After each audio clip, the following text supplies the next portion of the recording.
Assalamualaikum warahmatullahi wabarakatuh. Perkenalkan, nama saya Pina Salsabila dan NPM 202151140 dari Pendidikan Matematika Universitas Siliwangi.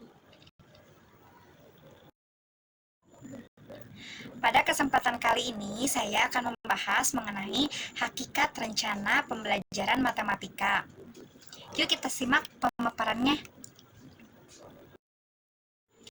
Nah, sub-subtopik yang akan dibahas yaitu yang pertama, perencanaan, yang kedua, pembelajaran, yang ketiga yaitu matematika, yang keempat yaitu pembelajaran matematika, dan yang terakhir yaitu perencanaan pembelajaran matematika. Perencanaan. Perencanaan merupakan keseluruhan proses pemikiran dan penentuan semua aktivitas yang akan dilaksanakan pada masa yang akan datang dalam rangka mencapai tujuan.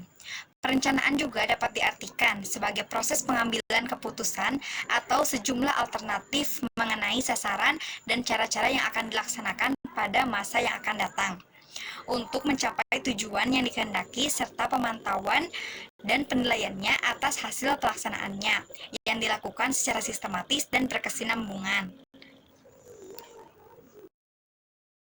Materi selanjutnya yaitu mengenai fungsi dan tujuan perencanaan.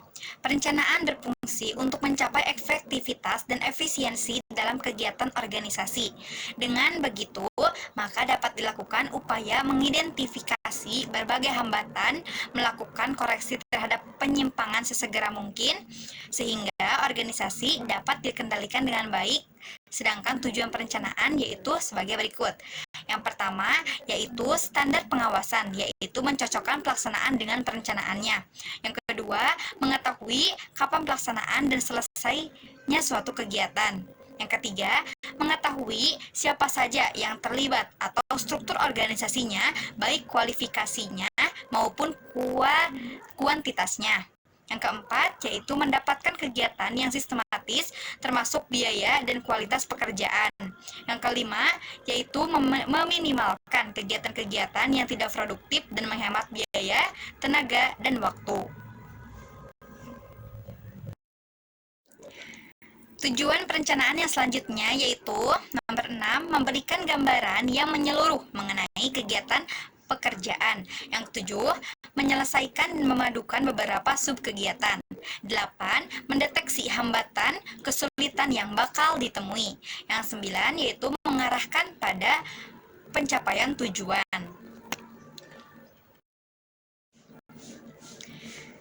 Materi selanjutnya yaitu mengenai karakteristik perencanaan. Dalam perencanaan terdapat beberapa karakteristik. Berikut ini merupakan beberapa karakteristik perencanaan, yaitu sebagai berikut. Yang pertama yaitu fungsi manajerial.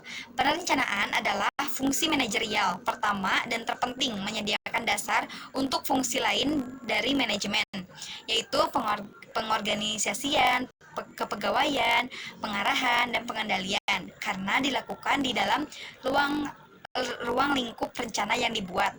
Yang kedua, yaitu berorientasi pada tujuan.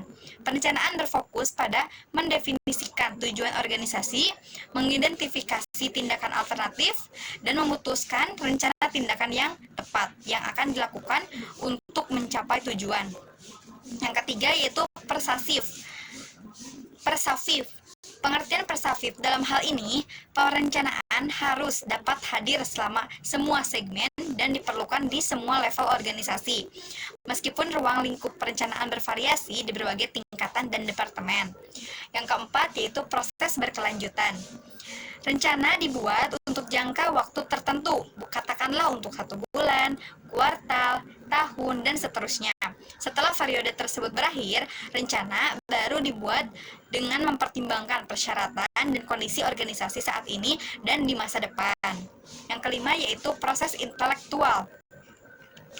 Perencanaan merupakan proses latihan mental yang melibatkan penerapan logika, berpikir, memperkirakan, membayangkan, serta cerdas dan berinovasi, dan lain-lain. Yang keenam yaitu futuristik. Dalam proses perencanaan, kita dapat mengintip masa depan. Ini mencakup memproyeksikan masa depan, melakukan analisis dan memprediksinya sehingga organisasi dapat menghadapi tantangan masa depan secara efektif. Yang ketujuh yaitu pengambilan keputusan.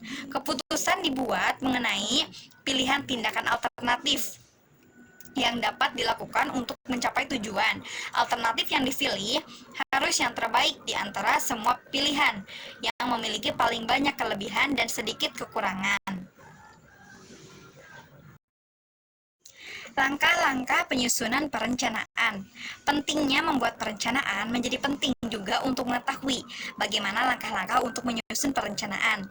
Berikut ini adalah urutan langkah-langkah dalam menyusun perencanaan yang sangat penting serta bertujuan agar rencana yang tersusun lebih sistematis serta efektif dan efisien. Yang pertama yaitu menentukan tujuan. Langkah pertama yang sangat penting adalah menentukan tujuan. Ada banyak alasan mengapa menentukan tujuan sangat penting dalam menyusun perencanaan. Salah satunya adalah karena seluruh fungsi manajemen berfungsi untuk mewujudkan tujuan. Yang kedua yaitu menentukan tempat. Sebenarnya, tempat yang dimaksud bukanlah tempat secara spesifik, bukan tempat secara fisik, tetapi lebih kepada jalur yang akan ditempuh dalam menjalankan rencana yang telah tersusun. Yang ketiga yaitu menyediakan alternatif. Agar perencanaan menjadi fleksibel dan selalu menyesuaikan dengan berbagai kondisi, sebaiknya kita juga perlu menyediakan alternatif secara terencana. Karena alternatif dimaksudnya agar menyediakan pilihan lain jika pilihan utama mengalami kendala. Yang keempat yaitu membuat rencana turunan. Rencana turunan adalah penjabaran dari rencana utama. Kita perlu membuat rencana turunan agar bisa menjalankan rencana utama dengan baik. Biasanya rencana turunan ini dibuat sesuai tahapan untuk mencapai rencana utama. Yang kelima yaitu membangun kerjasama. Membangun kerjasama juga perlu dilakukan dalam perencanaan karena hanya dengan cara ini pekerjaan yang berbeda-beda akan tetap terhubung dan ketergantungan. Yang keenam yaitu menilai rencana. Setelah rencana tersusun dan kerjasama terbentuk, maka penting bagi kita untuk melakukan penilaian terhadap rencana tersebut.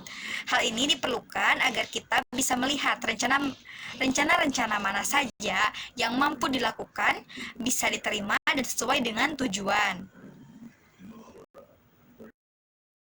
Prinsip-prinsip perencanaan. Yang pertama yaitu dilaksanakan oleh sumber daya manusia yang tepat dan kompeten. Yang kedua, memiliki fleksibilitas dalam membuat perencanaan harus diperhitungkan bagaimana perencanaan tersebut akan dilaksanakan. Yang ketiga, beracuan pada masa yang akan datang. Yang keempat yaitu berpijak pada fakta. Manfaat perencanaan, yaitu yang pertama memberikan kejelasan dalam pencapaian kompetensi yang akan dihasilkan dari proses pembelajaran yang akan dilakukan. Yang kedua yaitu meningkatkan efisiensi dalam proses pelaksanaannya. Yang ketiga, melaksanakan proses pengembangan berkelanjutan. Yang ketiga, dapat digunakan untuk menarik stakeholder. Materi selanjutnya yaitu pembelajaran. Pembelajaran merupakan sebuah proses atau kegiatan manusia yang kompleks serta bertujuan untuk membantu proses belajar peserta didik yang dirancang, disusun sedemikian rupa agar dapat mempengaruhi dan mendukung terjadinya proses belajar yang tidak sepenuhnya dapat dijelaskan. Manfaat dan tujuan pembelajaran.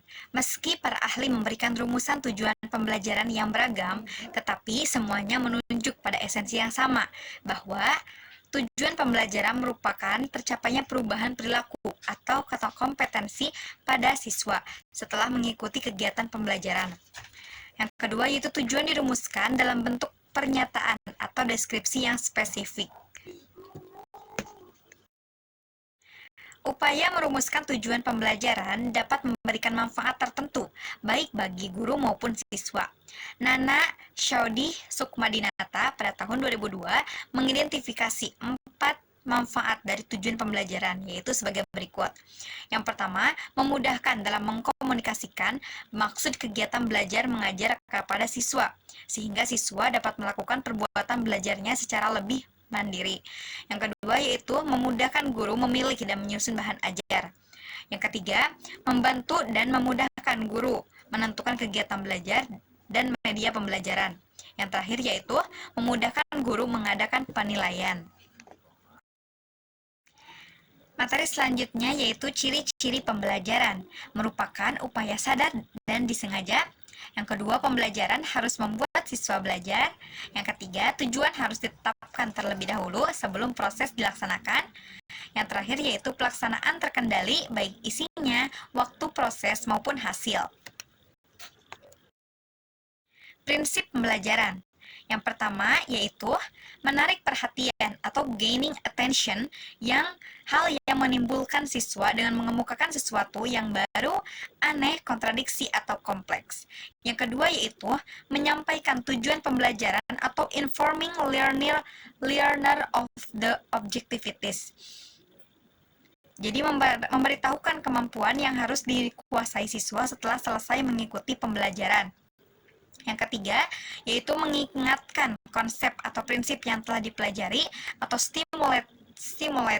stimulating recall or prior learning, yaitu merancang ingatan tentang pengetahuan yang telah dipelajari menjadi persyaratan untuk mempelajari materi yang baru.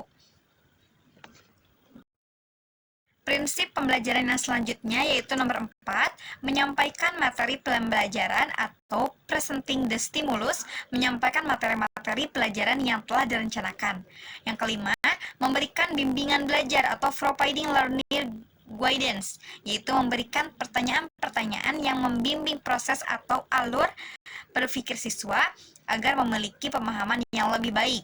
Yang keenam yaitu memperoleh kinerja atau penampilan siswa atau eliciting performance. Jadi siswa diminta untuk menunjukkan apa yang telah dipelajari atau penguasaannya terhadap materi. Prinsip pembelajaran selanjutnya yaitu nomor 7, memberikan balikan atau providing feedback, memberitahu seberapa jauh ketetapan performance siswa. Yang ke-8, menilai hasil belajar atau assessing performance, jadi memberikan tes atau tugas untuk mengetahui seberapa jauh siswa menguasai tujuan pembelajaran. Ke-9 yaitu memperkuat retensi dan transfer belajar atau enhancing retention and transfer, yaitu merancang kemampuan mengingat-ingat dan mentransfer dengan memberikan rangkuman, mengadakan review, atau mempraktikkan apa yang telah dipelajari. Langkah-langkah pembelajaran yang pertama yaitu pendahuluan. Depdiknas pada tahun 2003 menyampaikan bahwa dalam kegiatan pendahuluan perlu dilakukan pemanasan dan apresiasi. Di dalamnya mencakup yaitu pelajaran dimulai dengan hal-hal yang diketahui dan dipahami peserta didik. Yang kedua, memotivasi peserta didik ditumbuhkan dengan bahan ajar yang menarik dan berguna bagi peserta didik. Yang ketiga yaitu peserta didik didorong agar tertarik untuk mengetahui hal-hal yang baru. Langkah-langkah pembelajaran yang kedua yaitu kegiatan inti. Pada dasarnya merupakan kegiatan untuk mencapai tujuan pembelajaran atau proses untuk pencapaian kompetensi yang dilakukan secara interaktif, inspiratif, menyenangkan, menantang, memotivasi peserta didik untuk berpartisipasi aktif, serta memberikan ruang yang cukup bagi prakarsa kreativitas dan kemandirian sesuai dengan bakat, minat, dan perkembangan fisik serta psikologis peserta didik dengan menggunakan metode yang disesuaikan dengan karakteristik peserta didik dan materi pelajaran. Depdiknas pada tahun 2003 mengemukakan 3 bentuk kegiatan inti, yaitu yang pertama eksplorasi, yang kedua konsolidasi, yang ketiga yaitu pembentukan sikap dan perilaku. Langkah-langkah pembelajaran yang terakhir yaitu yang ketiga, kegiatan akhir dan tindak lanjut pembelajaran. Depdiknas pada tahun 2003 mengemukakan bahwa dalam kegiatan akhir perlu dilakukan penilaian formatif dengan memperhatikan hal-hal berikut.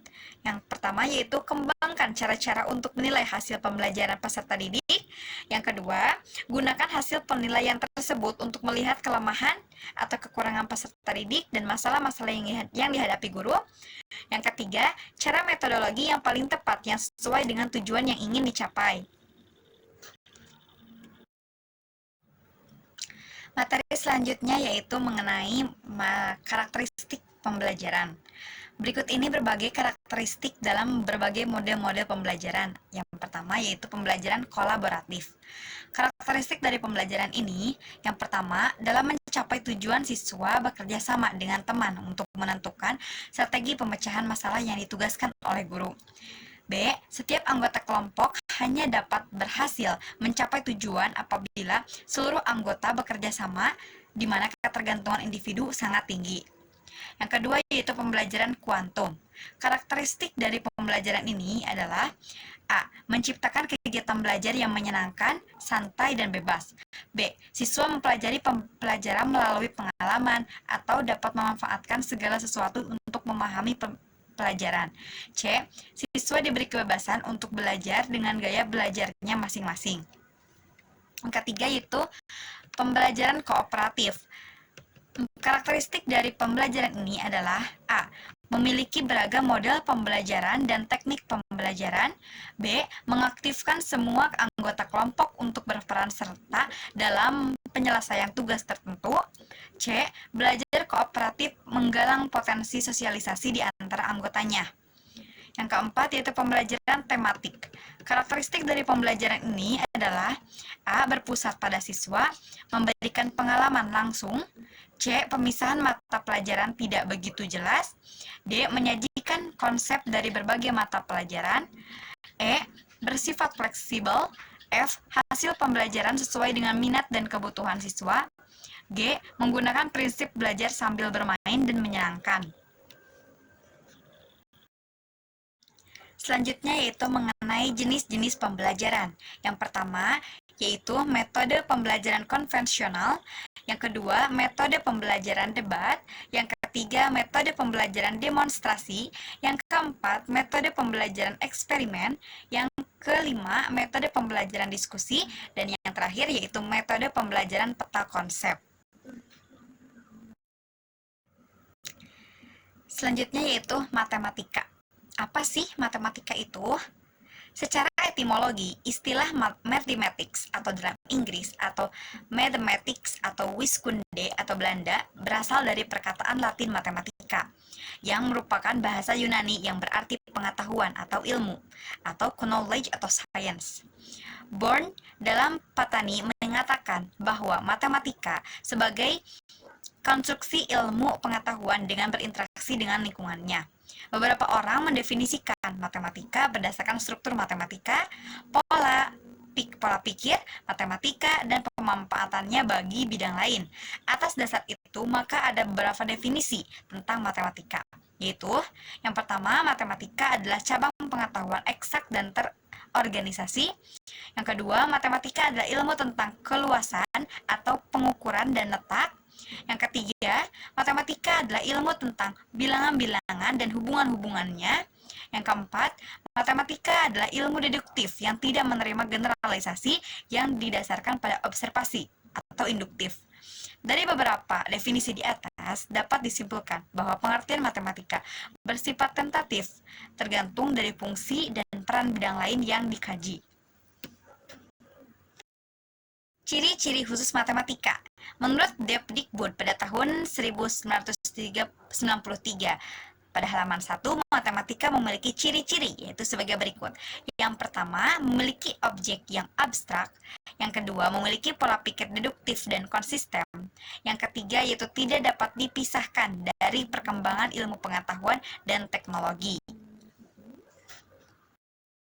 Manfaat mempelajari matematika yaitu yang pertama, sangat baik untuk fungsi otak. Yang kedua, meningkatkan keterampilan memecahkan masalah. Yang ketiga, dibutuhkan hampir di semua karir. Yang keempat, membantu memahami dunia dengan lebih baik. Yang kelima yaitu membuat aktivitas berbelanja lebih mudah dan asyik.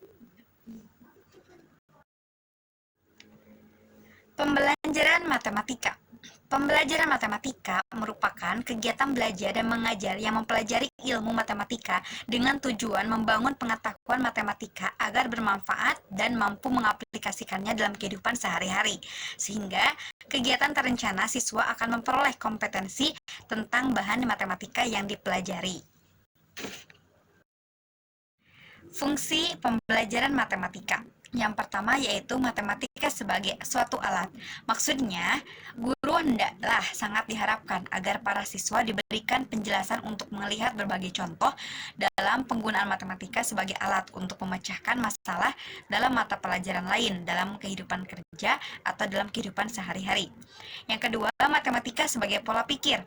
Maksudnya, siswa diberi pengalaman menggunakan matematika sebagai alat untuk memahami atau menyampaikan suatu informasi, misalnya melalui persamaan-persamaan atau tabel-tabel dalam model-model matematika yang merupakan penyederhanaan dari soal-soal cerita atau soal-soal uraian matematika lainnya.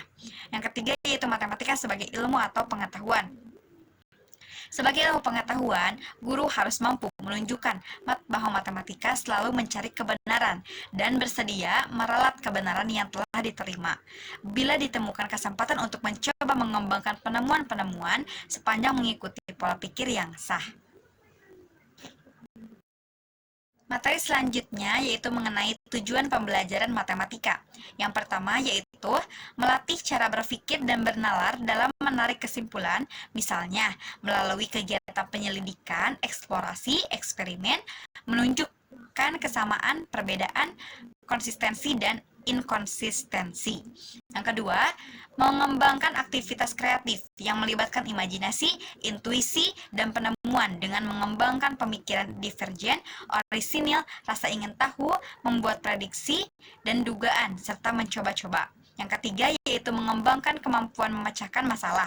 Yang keempat yaitu mengembangkan kemampuan menyampaikan informasi atau mengkomunikasikan gagasan antara lain melalui pembicaraan lisan, grafik, peta, diagram dalam menjelaskan gagasan. Selanjutnya yaitu mengenai karakteristik pembelajaran matematika. Menurut Suherman, pada tahun 2003, karakteristik pembelajaran matematika yaitu sebagai berikut. Yang pertama, pembelajaran matematika langsung atau bertahap. Materi pembelajaran diajarkan secara berjenjang atau bertahap, yaitu dari hal konkret ke abstrak, hal yang sederhana ke kompleks, atau konsep mudah ke konsep yang lebih sukar. Yang kedua, pembelajaran matematika mengikuti model spiral. Setiap mempelajari konsep baru perlu memperhatikan konsep atau bahan yang telah dipelajari sebelumnya.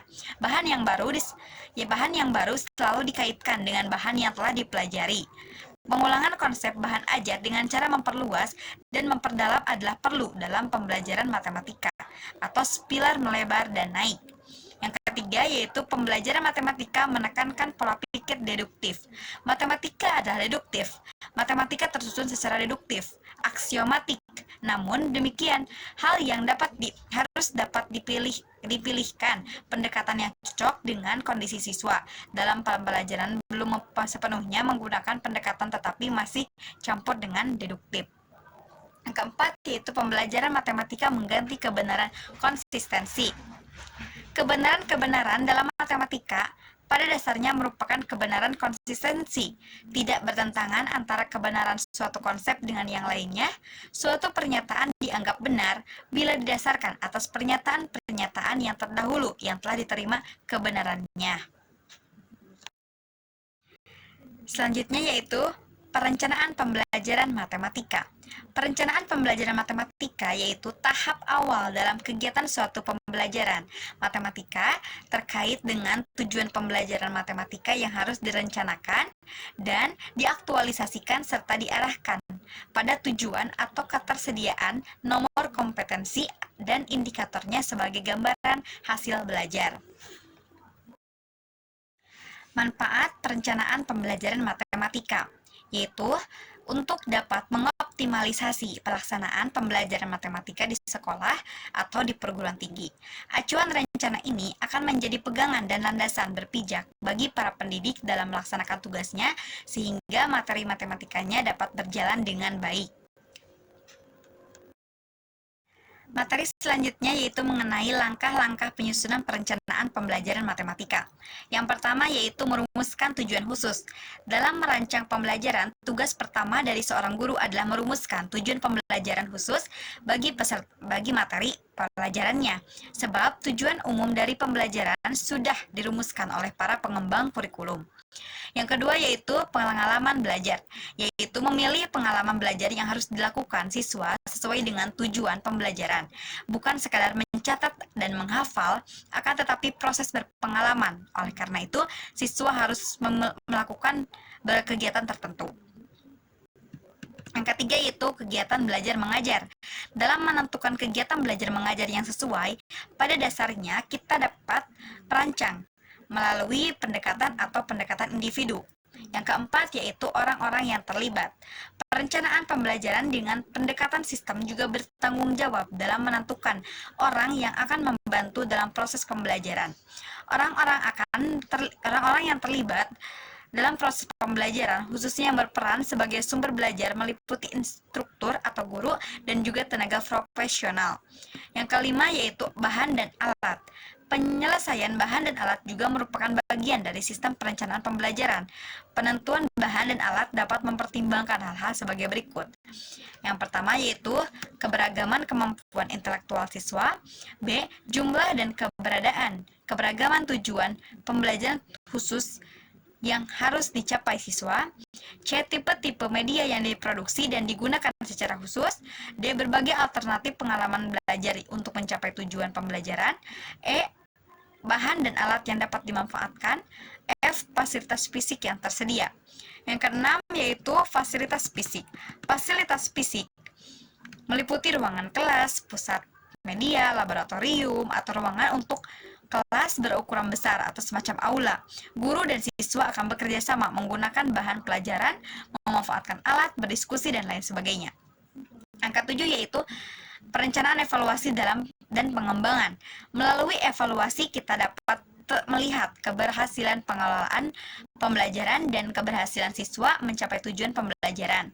Manakala berdasarkan evaluasi, seluruh elemen telah tersedia dengan lengkap, maka kita dapat menentukan tahap selanjutnya. Selanjutnya yaitu tujuan perencanaan pembelajaran matematika. Tujuan pembelajaran pada perencanaan pelajaran matematika dibagi menjadi dua kategori, yaitu tujuan pembelajaran umum dan tujuan pembelajaran khusus. Menurut taksonomi Bloom, bentuk perilaku sebagai tujuan yang harus dirumuskan dapat digolongkan ke dalam 3 klasifikasi sebagai berikut.